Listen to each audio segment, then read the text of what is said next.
Hello, you're watching World Talks on TVP World. My name is Sascha Fahrbach. President Donald Trump has defended his special envoy, Steve Witkoff, as performing, quote, standard negotiations, despite a leaked call appearing to show Witkoff advising a senior Russian official on how to appeal to the U.S. president. The leak comes as the administration continues to revise its 28-point Ukraine peace proposal and prepares for another round of talks in Moscow, raising fresh questions about the direction and credibility of U.S. diplomacy.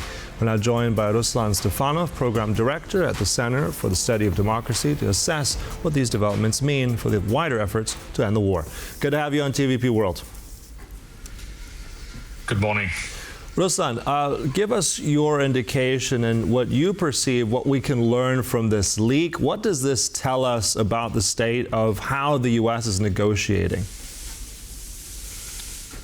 Well, I think this leak is part of a long-standing debate of whether you should let somebody with a heavy business involvement throughout the years to and a lot of potential conflicts of interest to engage in such negotiations. Otherwise, I would agree with President Trump's assessment that there's nothing really unusual in the leaks. I mean, it's part of the negotiation tactics, to try to discuss with your counterparty how to approach your bosses. So essentially the job of these two gentlemen there is how they should approach each other, how the two presidents should approach each other. So I wouldn't read too much into that. Again, I think it's just the general onus that there is an issue with having an unprofessional diplomat. So putting somebody in diplomacy that's not professional diplomacy. And of course, the biggest issue is, of course, how they coordinate with the official U.S. diplomatic service, which I think this is where the friction happened, and this is where we should be looking at. But clearly, the administration has taken over. There was a weekend of discussions between the U.S. and the Ukrainian side. So I would say we shouldn't read too much into that. Okay, fair enough. But at the same time, I mean, this has received a lot of criticism in the last 24 hours. Some have said in terms of this damaging America's credibility, negotiation. As you said, Donald Trump has defended his envoy in all this, so no surprise there, perhaps. But at the same time, I want to dig more into what you've said about Witkoff's outsized role of this. This is rather unusual, but what does that tell us in terms of how we can say his influence on Putin, his influence also with Donald Trump? What are the risks there, and maybe what are the advantages of all that, if any? Well, I think we are overly focusing on the risks, and this episode did show what the risks are. The risks are that the envoy Witkoff is not well established or well plugged into the official U.S. diplomacy, which bears the responsibility for the U.S. foreign policy. And this was and there was a clear disconnect, where it appeared clearly that the proposal was not entirely prepared by the U.S. administration. Apparently, it was prepared in some sort of bilateral or even more Russian leaning circles. But these are both the benefits and the risks. The benefits are that in this way, the U.S. president could claim credible deniability. It's a special envoy. He's not a professional diplomat. I just sent him over so that there is somebody that could talk to the Russian side, which clearly is an asset. Because there has been quite a strong severance of links between the U.S. and Europe and the Russian side, for good reasons, I would say. But again, it takes two to tango. But this is what makes Witkoff a strong negotiator, that he has those links. And this is also his biggest vulnerability, which is tested here, because everybody asks, does he do this on part of the official U.S. administration? Is it part of the official U.S. foreign policy? Is he well prepared to handle the different, like language diplomacy? Who read this before it was leaked?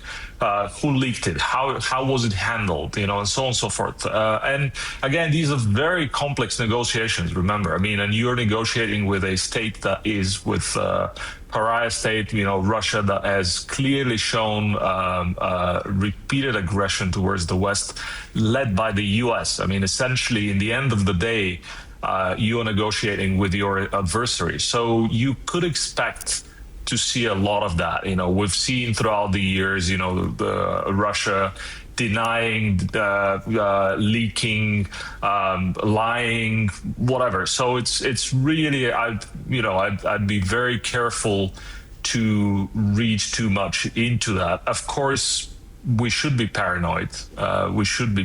Because Ukraine is on the line, Europe's security on the line, democracy and freedom in Ukraine and Europe is on the line. So yes, there is a lot at stake, and people keep dying because of Russia's continuing aggression in Ukraine. Let's also pivot a little bit to Europe. You mentioned that as well. I mean, the Europeans have very much tried to scramble. There was those counter proposals, some of their own positions, try and basically bulk up Ukraine's position. Looking at this next phase, I know it's very malleable. Many things are in play at the moment. But what kind of role do you see the Europeans play now in the next sort of, let's call it the next sort of phase of negotiations and all this? Do you expect them to bring home some more of their points on the side of Ukraine? Well, this is raw realpolitics. Russia has asked to deal with the U.S. invading Ukraine. Before that, invading Georgia, Russia has challenged the U.S. world dominance, and this is the thing between the U.S. and Russia and the U.S. This is the bottom line that that Moscow has started from. Europe and Ukraine, of course, is the victim. Europe and Ukraine are and Europe is a collateral damage in the sense. Europe has done a lot. It has grown a lot in terms of unanimity, including the UK, in terms of joint resolve, including, by the way, countries that are very questionable, like Hungary, Slovakia, and more recently, politicians in Czechia. We've had this all over the Union, but it has won a tremendous way forward. 19 sanctions packages and whatnot. But Europe, for all the talk, has not shown the final resolve. And this is what these negotiations are testing. Europe still imports oil and gas from Russia. It still pays directly to the Russian war machine. Europe still has not found a way to enforce ultimately, strictly, all the dual-use sanctions on Russia. And in this case, indeed, I would say that the President Trump's criticism of Europe is very much warranted. For 3 years, Europe has not been able to really put forward a very strong proposal that would bring Russia to the table. And this is what the US is doing now with these sanctions on Rosneft and Lukoil, and they should continue if we want to see Russia brought to the table. And the thing is, the Europeans haven't really been able to deliver on this. So I would say it's the old weakness of Europe, that it's geopolitically it looks irrelevant and cannot show the strength that it needs to show, cannot bring to the table a lot. Having said that, again, underlying how far Europe has come with all its initiative, and that long term, this is a continuous process that will see Europe evolve. But the fact of life is that on the battleground, on the hard matters, on bringing Russia to the table, it is the U.S. It is the U.S. that has the that has the cards, if you want to. I mean, as you said, warranted with Europe has done a lot. I mean, you've said that it's missing the final resolve in all this. Well, that's another debate. Just a quick question also. If we're always looking at European unity in this, we're looking at the major nations like France, Germany, the UK, but many others, the Nordics as well, Poland. if we're looking, though, at countries like Hungary, like Slovakia, I mean, we know that they have a closer relation to Moscow.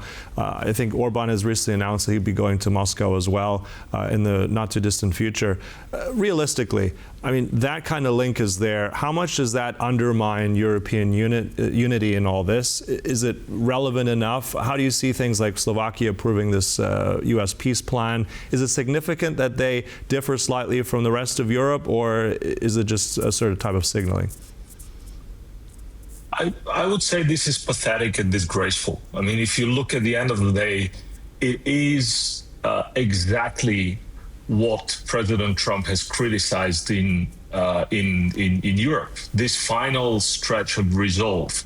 And this is, in Hungary in this case, and Viktor Orban is clearly at the forefront of that, and he's the closest ally to President Trump, which makes things very sensitive. But the fact of life is that Hungary has been repeatedly abusing the shield, the umbrella, the economic and the defense shield that NATO and US and Europe has provided to Hungary, to use that, to do business, continue doing business with Russia. Although they've had the opportunity for 4 years, they've had numerous possibilities to create alternatives. They definitely could have, and it's really sad to see a European national leader that doesn't take care of the national security of the country and the union, because Hungary could certainly have done this. All the other countries did this. Germany did at a tremendous cost. Poland, Bulgaria, everybody else severed their links. And it is clearly a choice, a political choice, which is abusing unity and abusing the umbrella and the shield that NATO and the EU is providing for Hungary. And that, I think, is really has this bad optics if we talk about the negotiations. And I think this is well understood in Washington, though. I think the last meeting that Viktor Orban had in Washington, I think the mood there is changing. I think the U.S. clearly understands that Hungary continues to undermine unity, but also it undermines security by continuing to deal with China, continuing to deal with Russia behind the backs and at the expense of its allies, because look at the attempt for MOL to buy assets in Bulgaria and Serbia. This is clearly abusing the partnership and a close friendship between Viktor Orban and President Trump. And I think these things should be brought out to the fore. They should be openly discussed. Everybody has the right to have clear political statements. Hungary has been on board with most of the actions, but I completely disagree with the assessment that that the Europeans are in some way kind of pushing for war. I think Hungary is undermining seriously the common security and defense of the European Union by continuing, besides the availability of alternatives, besides the availability of resources, by continuing to do business with Russia. And this has nothing to do with politics and with negotiations and with keeping ties open with Russia, because Hungary could still do this, but say, look, hey, you are undermining our security, so we need to take action. Okay, so action indeed. So this is what we're going to look for, especially, I mean, looking at Moscow and Steve Witkoff there as this continues. Look, we'll end it there. Thank you so much. That was Ruslan Stefanov. Really appreciate your insights this morning. Thank you. And thank you for watching. That concludes World Talks, but stay tuned right here on TVP World for more. Goodbye.